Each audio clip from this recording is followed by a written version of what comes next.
Welcome to the very first episode of Unscripted and Unstoppable Conversations for Women 50 Plus Reinventing Life. I am so glad you're here, whether you're watching or listening. Thank you for taking the time to join us. Today, we're going to dive into a topic that so many of us grapple with: clutter. But not just the physical stuff in our lives. We're going to be talking about the mental, emotional, and even digital clutter that can hold us back and keep us from living with clarity and purpose. My guest today is Tricia Milllice. She is a client connection coach who helps professional organizers start and grow successful businesses by building strong client relationships. Tricia is also an expert in the decluttering process. Again, not just physical spaces, but the mental and emotional clutter that can hold us back from creating the life and the business that we truly want. While she no longer works directly with organizing clients, she teaches the deeper impact of decluttering in all of our lives. In this conversation, we'll explore why clutter is more than just stuff, how it affects our mental and our emotional well-being, and the steps we can take to begin clearing it out for good. Plus, for those of you interested in helping others with declutter, Tricia will share valuable insights on how to get started in this field.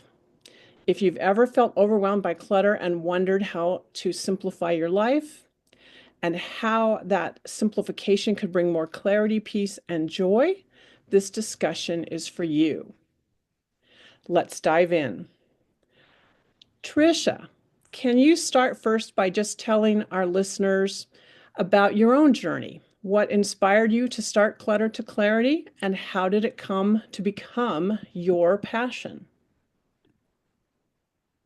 Absolutely. First of all, I'd like to thank you for having me. I really appreciate the opportunity to coming on here and being your first guest. I'm very excited about that. So thank you very much. My journey kind of started when I turned 40. I had been a stay-at-home mom, and I was kind of, my kids were getting older. I have twin boys, and they were getting older, and I was thinking about that future that we all start to think about around 40 and wondering what it was I wanted to do when I grew up. I felt like, as I'm sure many people who've stayed home with their kids felt, that kind of, I'm not even sure who I am anymore. So it really turned into a self-discovery journey for the last 16 years.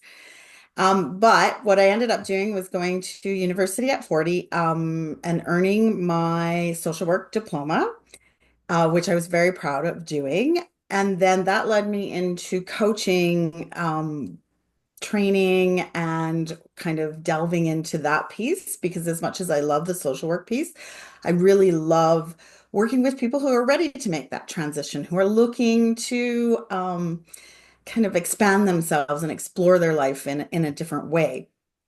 And so that was really exciting to me. In that transition, I worked at a couple of schools as an education assistant. I worked at some nonprofits, and none of that was really kind of fulfilling me. It just wasn't quite clicking, and I wasn't really sure what was going on. And ironically, scrolling on social media, I discovered that I could start a professional organizing business, which was a shock to me because, like, what? You can do that as a job? It's something that I just love to do, that I've always really done throughout my life. Things being in their place kind of makes me calm, and it brings me to this feeling of feeling safe and happy, and it just brings me joy. Some people maybe think I'm a little bit crazy, but my calming mechanism is to clean out my pantry and reorganize it, or whatever, a drawer. And so that happened until 2020, as we all know.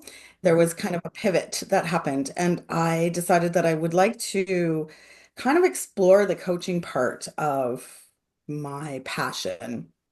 And so that has taken, long story short, that's taken a few turns and rights and whatever until I've come to this place where I have landed on helping women start their business, professional organizers specifically, because that has a near and dearness Mhm. to my heart.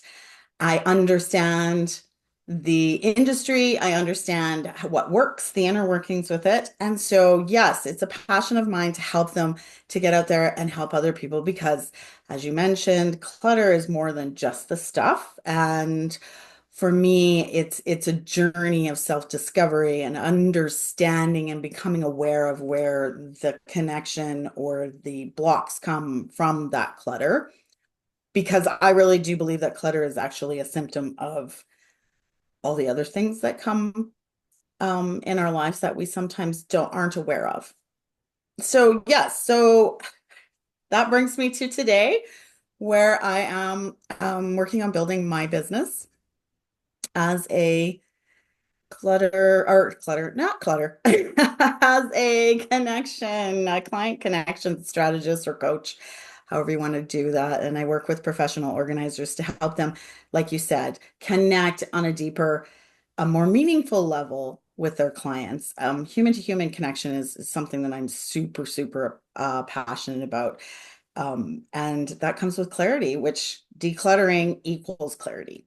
It does indeed. Well, you're actually more than, I mean, you're more than an expert for us today. You're a role model for a woman who's living her life based on what she loves to do and what she is passionate about, because it comes out really obviously as you talk how important this is to you on a personal level, but also as a professional working in this field. So I am so happy you're here today to share more with us about that. Thank you so much. So what I want to do is move on and just really dig a little bit more into how do you define clutter? A lot of people think it is about the physical stuff, but I know for you it is deeper, and I believe that it is deeper. So tell us, how would you define clutter, and what are the different types of clutter that you see in people's lives? I, clutter, yeah, the easy piece is all the stuff that people see, they watch the TV shows and they see that physical, obvious clutter. Mhm. For me, over the years, what I kind of started to connect together was that stuff is really just the outward symptom of what's really happening for most people. We live in a society where it values certain things like being busy and taking on more things and not saying no and living outside of ourselves really is what society typically tends to celebrate is like, well, look how selfless you are because you do all these things. And then we forget about ourselves, which I believe really starts to build up the clutter of emotional and mental wellness.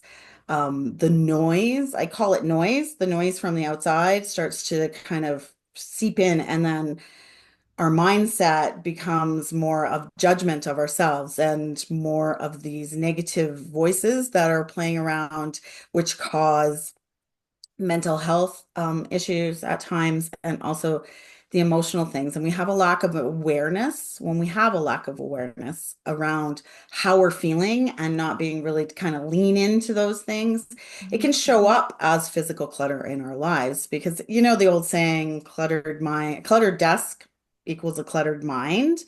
It really is that way. It can also become this barrier or safety wall to keep people out because it feels unsafe outside of it.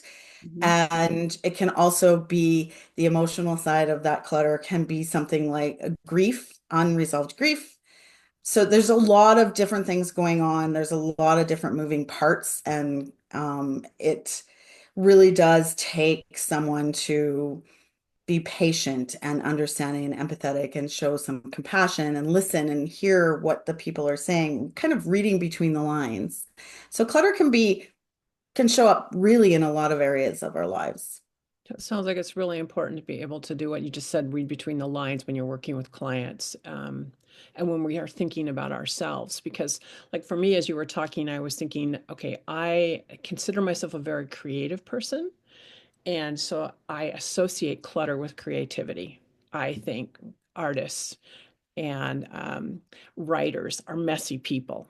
And so I let my life and my spaces become messy with that justification. But as I've gotten older, I've begun to understand that actually it's the opposite, that you can be your most creative when there's nothing else distracting you in your environment. And I do believe that, as you say, the clutter in our physical lives is actually a projection of the clutter in our minds. And the more organized, I wouldn't even use the word organized, it's just more, the more beautiful your space is, right? The more simple your space is, the more space there is for and room for creativity and growth. Yeah. Ex- Yeah, there is actually there's a whole group of people, and I actually fell into this at one point as well. That creativity thing for me, it was like scrapbooking and card making, so the crafting thing, and then it comes be about the stuff and collecting the stuff, and then you have too much stuff, and then it becomes this place of like now I feel a lot of emotions around having so much stuff, and I've spent so much money on it, and it kind of snowballs into this place of, are you actually doing that creative thing anymore? Are you enjoying it anymore? Or is it just surrounded by stress and emotions that like guilt and shame? And so it's not about being perfect by any stretch of the imagination. It's not about having the perfectly organized space in the sense it has to work for you and it has to be a place of your peace and it's about your joy. So the journey is actually about finding what brings you joy. And if that creative piece, because I've seen this with artists and teachers as well as crafters, we Mhm. get into the okay, well, I'll use this. This would be really good for this, and this would be really good for this. And then our space becomes this space of stress. And so you don't want to go in there anymore because it doesn't feel it doesn't feel good to be there, right? You're surrounded by too much stuff. And then there's no real linear place to go for that one project or one art piece. If It becomes chaotic. It's chaos for you. that's And the word I it's almost like in a way burnout, I think. You just become overloaded with the environment and it becomes a distraction for you instead of the support that it should be for you. yeah. I I also think a lot about like I have clothes in my closet. I'm afraid I have to admit it. I have clothes in my closet with dresses that I wore when I was in my 20s. And I have a real hard time. I mean, I've been thinking about it recently. It's like it's time to let those things go because I'm never going to wear that dress again, you know? I just really am not, but I hold on to it. And so my next question to you is really around why do you think people struggle to let go of things, even when they know they're not serving them anymore? And what are some strategies to overcome that?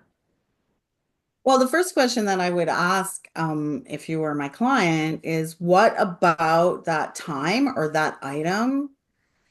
Uh, what about it makes you want to keep it, or what kind of feelings do you have when you look at it or think about it, and start to explore that piece of it. This almost feels like therapy. Because for me, it's like I'm thinking specifically about a dress that has this ruffle around the skirt, and I wore it when I was in my 20s, and it was a time when my life was full of potential. Mm. And I could be and do anything I wanted at that moment in my life. And I think that's what that dress represents for me is, and there's a loss because I'm in my 60s now and think, okay, I can't not only can I not wear that dress, it really isn't appropriate for me anymore because where did all that potential go? And how many years do I have left to fulfill any other potential related to me? So again, I can really see the emotional connection that I make to things. Yes, and that's very, very common. The emotional piece of it is we kind of attach to things because that becomes, as you mentioned, my the questions that came around the potential piece for me. And so that's a really big thing that I would want to unpack with you about where that comes from and what would happen if you were to let that go. Does that mean that your potential is over? Or does that mean something different, right? So unpacking those things, because most of us Um, Lots of times you mentioned loss, the Mhm. grief piece that is attached to the item is a huge thing because grief is it's big. It's big, right? It's a big unpacking of so many things that go with it, and the unresolved pieces of that grief and that loss, if we don't spend time looking at it. So going back, for example, your example, looking at the dress and thinking about, you said, I'm just going to repeat it the way that I remember it. Correct me if I'm wrong. You said that if that dress represents the potential that I had, and if I let it go, I let go of my potential today. And so really looking at, okay, well, if that means that you let go of the potential today, what about all the things that you've already done in your 60s and your 50s? Does that mean you're just going to stop doing them because No, you and no, it's not logical because the reality is I've probably done more in the last 6 years of my life in my 60s than I ever did when I was in my 20s, And right? so really recognizing that you have a loss there, that's a really important piece to Yeah. kind of sit with that for a little bit and grieve the loss. Yes.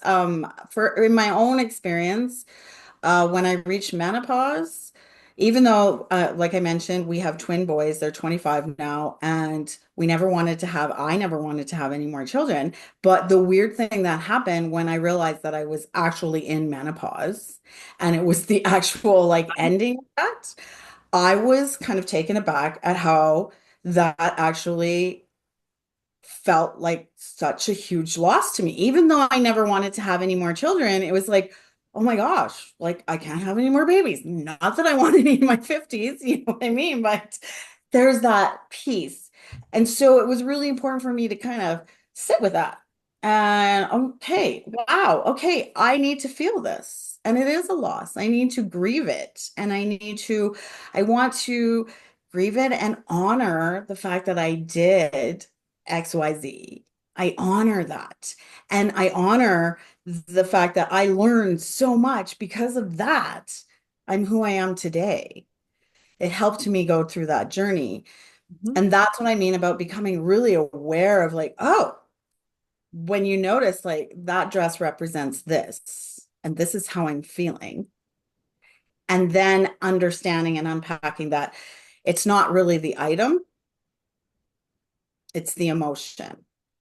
And the memory stays even if the item is gone. The lessons Absolutely. stay, right? Hmm.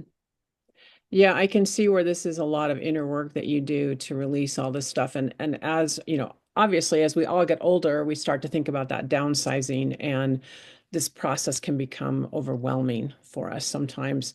Um, so we've talked a little bit about like the sense of loss that we have in our lives, but could you also speak a little bit to how does maybe guilt um, make us hold on to clutter?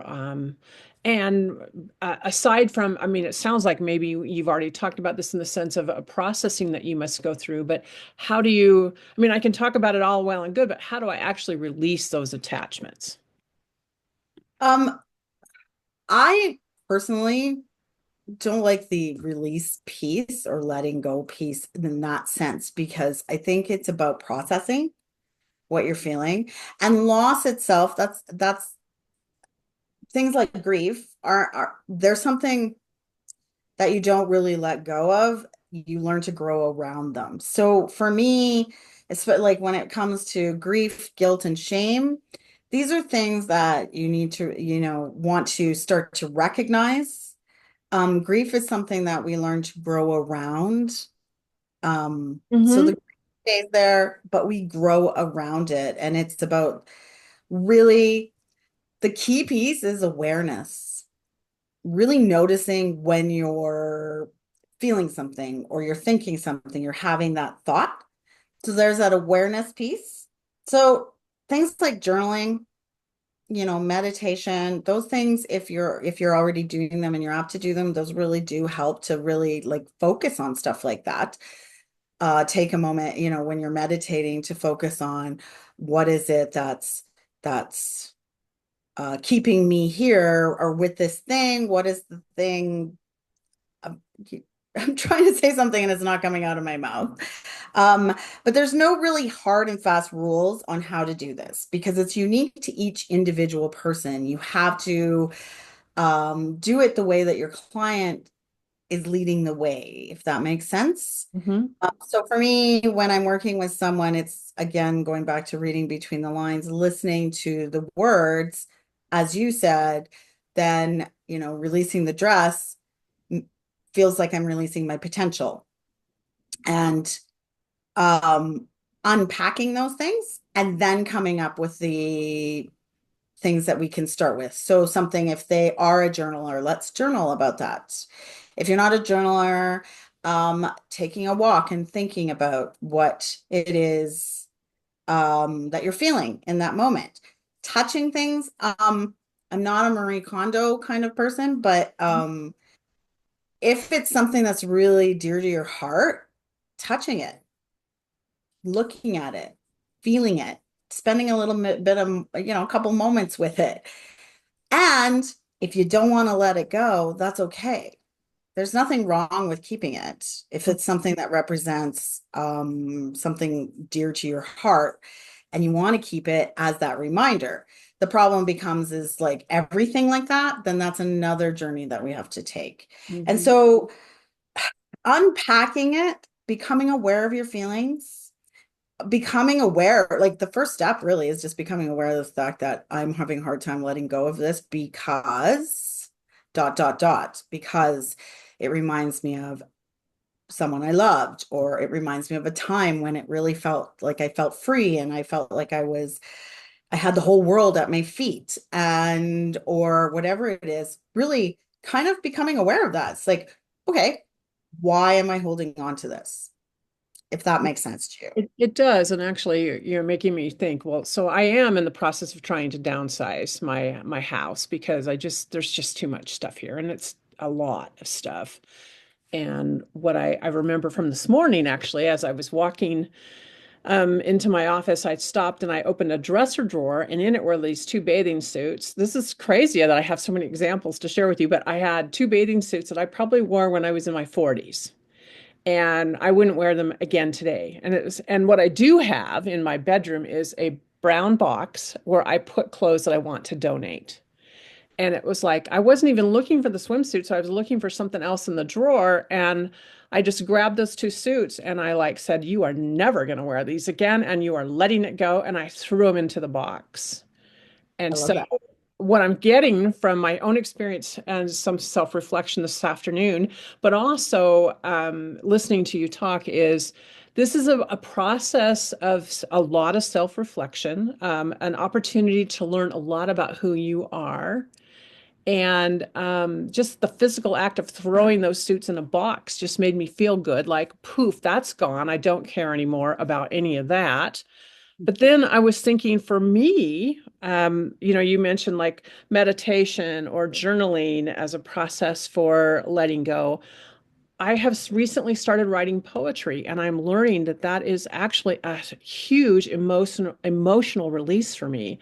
And so anyone who follows me on Facebook and reads my poetry might just start seeing poems about dresses and swimsuits and whatever else the heck it is that I'm getting rid of in my house, because that would be, for me, that's a great way to do some release I and love that. creativity. Yeah. Yeah. Yeah, no, I love that. And that's basically what it is. It's that self-reflection and finding a way that you can unshame it. That's the way to do it because lots of times shame is really attached to the, oh my gosh, I have so many things in my drawers. I have too many things and I have trouble getting rid of them and then feeling like you are bad because there's something wrong with you because you can't let these things go.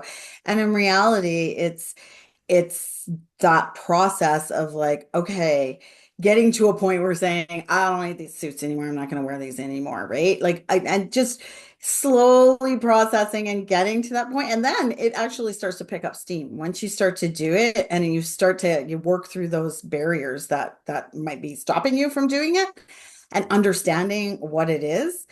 And also understanding that it's okay if you're not ready to let that thing go. And that's okay, right?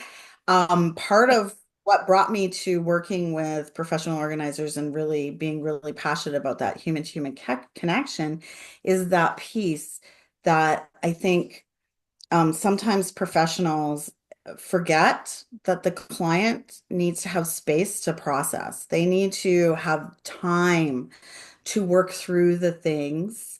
And as a professional organizers, I know that we are limited by time to be with someone Right. often. However, sometimes the thing is that we need to stop and we need to talk about it. We need to stop and allow our clients to take a moment to feel what they're feeling and not push past it. Because as I mentioned before, society kind of rewards that, like, get up and do it anyway, right?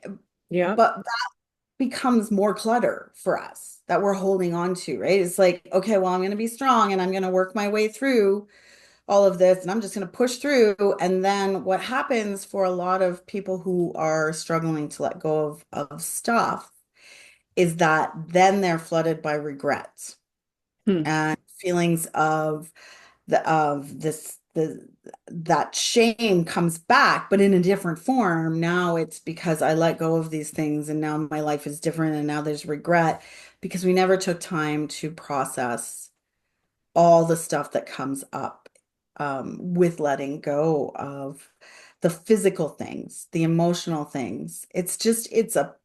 I wish I had a step by step on how to do it. Because I've tried all of those step by steps that a lot Yeah. of people have processed or have shared and put out there, and oftentimes, sure, it may have worked for them and some others. Doesn't necessarily mean it's going to work for you or me. It really is that journey of self-discovery and understanding who you are, and in a transition phase, especially in our 50s. Hmm.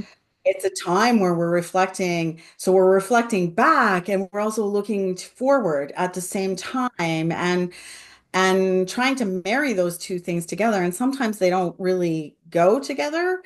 This past piece brought us to where we are, and really what I believe anyway, why we hang on to some of that is because we weren't really sure of the lessons that we've learned from that and how that brought us to where we are and how that made us who we are today. Um, it's kind of an unresolved piece to me. It feels like that there is a little bit of an unresolved either grief or an emotion or whatever it might be for each individual. And it can be for both good and for bad. So it's like we cling to the things we love, and at the same time, the things that we feel guilty about or the things that hurt us, we also hold on to them. So it could be about good things as well as bad things in our lives, if there are such a thing that we need to let go of.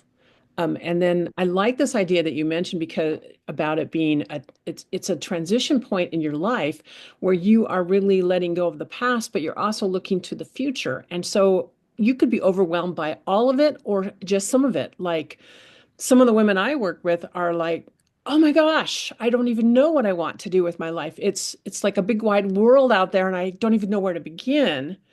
And so that could be in itself what's stopping you from being able to let go of things that are keeping you grounded in your past because you're not quite sure where you're going in the future. I mean, so this is quite a psychological, it's quite an emotional process. If you could give us one tip on what one should do, especially if we're feeling overwhelmed, at this point in time, we want to start decluttering our lives. What would be the first thing you think we should do? Start small with the easiest things. Okay. So, when I was working with organizing clients, it could be one corner of a desk. Start small. The easy stuff, what's garbage? Throw it in the garbage. Then move out to a little bit bigger things. Anything, and if another tip would be if you come across something that you're like spending some time going, I don't know, like the like I'm gonna put it in the box, I'm not gonna put it in the box. No, Yeah. wait, yes. Yeah. If you feel that that's happening, have another place or a box to put it in to come back to later. So just start small and then celebrate those wins, right? Look, I cleared off a shelf. Look at that. I have a box of donations. I'm going to take them right away and I'm going to donate them.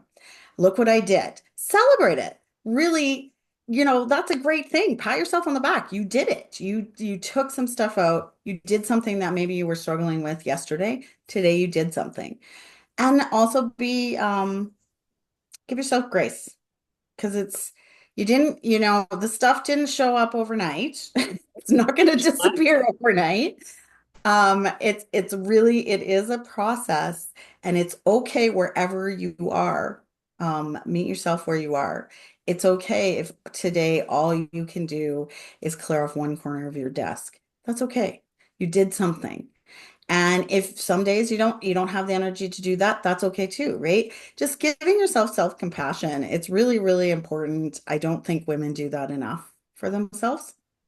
I agree. I think that is a great advice. Both start small, but also give yourself grace. Yeah, it's all about one step at a time, right? One thing at a time. Not only that, I mean, you work with people who are into their 50s and there's transitions like empty nest for the first time your kids are leaving home and living their own lives and menopause is another big one. There's a lot of loss at this time. A Right. lot of loss that happens in one spot and downsizing for me, we also moved shortly after our children left home, so I had to get rid of a bunch of stuff and we downsized and we moved to a different town and then we moved again and we downsized again. So much loss. Um, and if you push through it, which I did try to do at some point, it Mhm. became way harder the next time because I didn't process the feelings that were coming up for me during the time or shortly around it, and I was trying to push past what I was feeling around my kids leaving home and what I was feeling about letting go of those things that we carried around with us and been in our house for 30 years, right, or 20 years. It was yeah, that loss, and we really do forget to be with it and or don't know how to be with it and process it. So if you think about all the different transitions that women in their 50s, 60s, and even their 70s are going through, how does decluttering actually help them embrace their new chapters, the next part of their life? How does Um, I think it actually helps, and this is a personal piece of my journey as well. I mean, as I started to let go of those things and started to process the well, actually started to name it grief. I was grieving losses. And I started to unpack that and look at what was that all about? Because I think in my world, I always thought grief was when someone died, and but really every transition that we have in our lives, especially at this time of our lives, is almost like a death of something else to Mhm. create something new. And once I started to go, oh, okay, well, this is a death here, but there's something reborn over here. And I'm excited now to see who I am moving forward. And every time I show up, I can let go of something like fear or worry or Mhm. anxiety. And again, that is all clutter in our heads and our hearts and getting in the way. So I think that really decluttering our lives gives us the freedom to find those new things, those new and exciting things. And it makes space for us to be able to see that life is not over. Life is maybe just beginning for many women in this time, and that there's so much still available and so many opportunities there for us to take. And so get to learn about who we are now today, right? It makes Yeah. that space. Yeah. Well, and I think if you do the process right, you get to learn about who you were, but also then you get to say, who am I becoming, right? Yeah. And then actually, I mean, if you clear a room, then you have all this new space to create a new space for what's going on in your current life versus, that was always my children's room, or, that was the playroom. And so we never let go of that. But then when we clear that playroom out, well, now that becomes a study Mhm. or a tea room where you can sit and do meditation and reflect, or, so you can make over your spaces as well. But again, what I'm learning from our conversation today, Tricia, is you need to do the work. It isn't just putting something in a box and donating it at whatever place of donation you want to take it to. There is also an emotional, intellectual letting go, whatever that represented for you. And not everything is going to represent significant things. I mean, some things are easy. The swimsuit's a lot easier for me to throw in a box than the dress still hanging in my closet. But now that I understand this more, I can begin to work with it more. And it's almost kind of like a little self-therapy I'm going to be going through, I think, around who am I, who was I, and who do I want to become? And I'm letting this go so that I can create more and be more connected and involved in the life I lead now versus my past. Yeah. Yeah. Yeah. And essentially, decluttering is about making space for you. And it's actually kind of ironic that I'm here right now because that is something that I've been kind of working through is the making space for me, Hmm. a big thing because I've always had my sons, my husband, all this other stuff going on. And so me, like my own care, I guess, self-care, health, all of that stuff has always been put to the side. Hmm. And now the focusing on me, it's about working through that clutter of, um, for example, in my case, people pleasing and being able to say no and set boundaries without feeling that guilt and that shame that go along with all of those pieces, which again is creating that freedom for me and the space for me to see what you just said. Who am I becoming and who do I want to be? And I get to be whoever I want. So there's that in there too, and working through like kind of, it's almost like, walking through the forest and moving leaves as you're working through your life and leaving, the trees behind you, right? The things that are weighing you down, the things that are getting in your way, because clutter is that really, it can weigh you down physically, mentally, and emotionally and keep you stuck, like you're stuck in mud, spinning your wheels, uh, in a place that maybe doesn't, it feels like there's nothing in front of me anymore, right? And that's what I'd like to see for people releasing that clutter, just to kind of come out of the forest and see, wow, there's so much here for me to do. It's, this big world is still there and you still have potential to do different things and things for yourself as opposed for others. Yep. I totally agree with that. So let's say I'm somebody who's managed to declutter Okay. most of my space, most of my life. How do I keep it that way? Because I do have a habit of collecting stuff. So, what I have learned recently is, like, for example, when I travel, I no longer buy souvenirs. Mhm. If I do, I let myself buy one thing. That's it. And so I don't have all of the stuff that I keep collecting.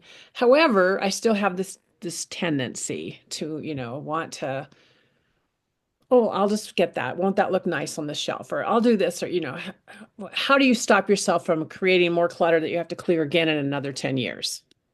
Well, isn't that the $1 million question for all of us? For me, it's uh, pens and papers and journals. I don't know, as you can tell, it's like but it is really actually getting to a place, and it's as simple as saying, "Do I have room for this? Where am I going to put this?" So you look at it and you say, "Oh, I really like this. I really like this." Okay, where can I see this in my home? Do I have room for this? Is it going to go somewhere? Do I have to take something else out for it to fit there? Mhm. Or is it going to go in a box and I'm not going to look at it? Right? So what's the point of buying it if it's not something, if it brings you joy, the important piece is being able to see it because you want to see your things They make you happy. You want to be surrounded by stuff you love. Yeah. So, really, the big question is, where am I going to put this? Do I have space for this? Can I see, for example, a souvenir? Can I see a space on my shelf where that will fit? It'll look really cool there. Uh, so yeah, you want to kind of go through the little questionnaires like, do I have space for this? Or I don't have space for this, but I really want this. So what is one thing that I can remove, let go of, so that I can make space for it? Because the reminder that we only have so much real estate in Yep. our homes, in our spaces. And so really just making sure that you're asking yourself that question, do I have room for this? Do I have space for this?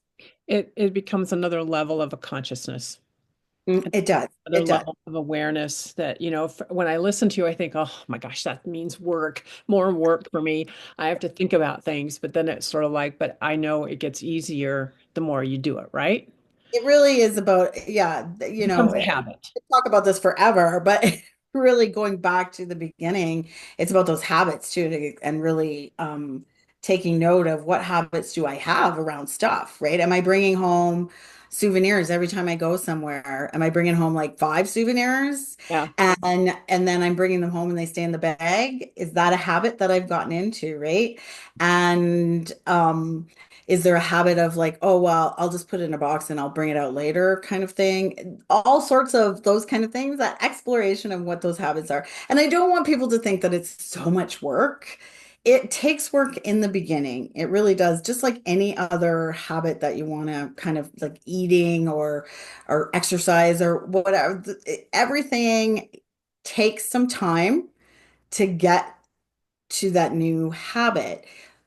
Always remember, though, that the habit that you have right now isn't a good or bad thing. It is that habit was created. You created that habit to serve you in some way at the time, and it has served you. And again, we go back to honor it and put it aside. What is the new habit I want? I want to have a clean, organized space. I am so proud of myself because I decluttered my whole entire life in my house, and I want to be able to see all the things that I love in my thing. That's the new habit I want. And I want to make sure I maintain that. So when I'm going to bring something in, I am going to ask myself if there's space for it in my home or my life at this time. That's good. I would call that lead with the vision. Yes. What's your vision of your life? And then does this particular thing, whatever it is, fit with that vision or does it not? If it doesn't, let it go. Yeah, and that also goes for when you're decluttering as well. You can ask yourself that question too. Does this really fit in the life that I envision for myself? Is Absolutely. this keeping me from that? All right. Well, can you think of in all of your experience, the years that you've been doing this work, any particular one story that you might want to share with us that would inspire us, that would make I, us feel yeah, good about this? I have one client. She and I met, oh, I don't even know. It's got to be 3 years ago now. Um, she really struggled with what we've been talking about. She's a bit younger, but she struggled with letting go of the thing that comes to mind is she had this little tchotchke thing from her grandmother. Mm-hmm. Didn't like it. She said that to me. She didn't like it, but I can't let it go. Mm-hmm. And so we dug really kind of deep into where is that coming from? And she's like, at first she was like, I just don't know. I don't know. Like my grandmother, she doesn't have great memories around her, and that relationship wasn't great. And she really struggled with it. And she's like, I just don't know why. And then she went away, and a couple of sessions later, she said to me, I donated that. I put it in the donation box and I let go of it. And I said, wow, Oh, that's awesome. What made you do that? She's like, it's ugly. And it represented the ugly relationship that we had. And I didn't want to keep that anymore. And I was like, way to go. And so it was a process for her. It was a lot of starts and stops. And she now she's got a successful business that she's started on her own. She's a coach and she's She's actually an unshaming coach, which is amazing. She has just blossomed into someone who is able to let go of that stuff and the understanding and the realization that that was holding her back from the success she wanted in her business. It was holding her kind of stuck there. So it gives me goosebumps when I think about it. When she let that item go, it was huge. It is, to me, it's very interesting what we get attached to and why we attach to these things. That, that they're not always good, they're not always bad, but they're definitely interesting, right? Yep. Always interesting, Yeah. always. We can learn a lot about ourselves if we just spend a little bit of time thinking about this. All right, Mhm. well, I want to wrap the session up with one final question, and that is, and I'll preface it with a lot of my clients, many of my clients who are in their 50s and 60s are looking ahead and thinking that they too want to start businesses. And for those that feel called to maybe become a professional declutterer, what would be the first steps for them to build a business like yours? What skills, what mindsets, what do they need to get started? Um, well, we all start in the same place of getting the website, getting it all pretty, and spending a lot of time on that busy work of, getting the name and all of that stuff, which is important in its own right. But looking back at when I started, and thinking about some clients that I've worked with, in professional or business, I think that it's really important to get clear about your why you want to do this. Really understanding what it is you want to do. So, oftentimes I hear, well, when I ask, like, why did you start a professional organizing business? And it's like, I want to help people declutter. And it's like, well, that's great, but that's a really broad statement. So, really getting clear on what does help mean to you? So, what is the thing that your client is struggling with, or the person you want to work with is struggling with, and what are you going to help them with your solution? Like, what are you bringing to the table to help them get to where they're going, what their goals, to meet their goals? And really getting clear about that. So, as we talked about before, who do you want to be in your business? Are you going to be, you want to really know what your values are. Are they a little bit different in business as opposed to your life? Mhm. Really getting clear about you and doing that inner work that we were talking about before. Because what happens to I think most entrepreneurial, especially women, is once you get into the midst of it, your own stuff starts to come up. Mhm. And when it starts to come up, it can really become a block between you and your clients, between you and finding clients. And it can really act as a barrier to connecting with the people you wanted to help in the beginning. And so I think if you want to bring it to the decluttering piece into the business piece, is really being aware of when you have a trigger or an emotion that's coming up and working through, like, asking yourself, whoa, why did I react that way? Why did I feel that way? And that starts in the very, very beginning. And I think that's missed most often when people are teaching how to start a business because they get to the technical stuff, which is really important too. I typically want to work with people who are like in that, but ready to move on to the client stage and how to find the right people. So clarity, I think, is your number one thing that you want to have. Get clear on your why. Why are you doing it? Don't just jump in with 2 feet. Yes, do the research and stuff, but also understand your why you're gonna do this. What are you gonna get out of this, right? Who are you gonna become in this? Yeah, it sounds like a lot of work, but it's key to being successful, I think, in this kind of a business.